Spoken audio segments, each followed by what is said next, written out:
So I always pose the question, would you invest $6,300 or $6,307 to make $80,000? What are mortgage rates doing in 2025? Well, let's ask an expert. What are current jumbo mortgage interest rates today? Well, for Orange County, and it's based on loan amounts, so every year Fannie Mae comes out with loan limits, conforming, jumbo, and high balance. We happen to be in a high-cost zip code or county, and so our conforming loan limits go all the way up to over $1,209,000. And the rates today are about 6 3/4 for a 30-year jumbo fixed, and that's at 0 points. And you mentioned earlier that 6% to 7% were essentially at an all-time low when we look at historic rates, if I'm not mistaken. Correct? 3%, yes. So, Rhonda, what could we expect with mortgage interest rates going further into the year?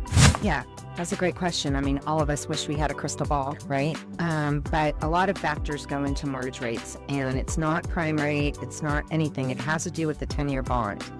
So as the bond market goes down, interest rates will follow. However, we can listen to all the different, economic indicators, and the prediction is low 6s, high 5s by the end of 2025.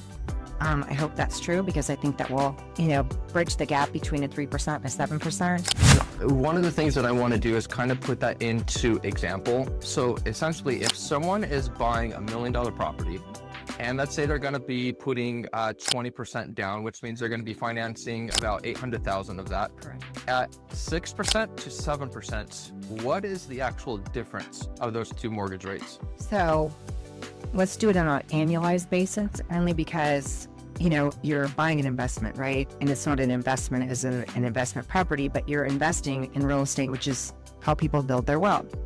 And a 7% rate, the payment is X. But all in all, it's $6,307 more in that first year that you would have paid at 7% versus 6%. So I always pose the question to buyers that are, well, I'm going to wait for rates to come down. Well, guess what?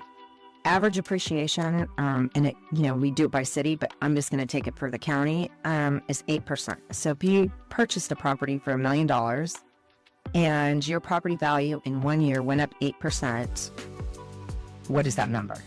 80,000, right? So I always pose the question, would you invest $6,300 or $6,307 to make $80,000? A historical person averagely owning a property of 7 years, I believe. Yeah. They would have built that wealth within that property, and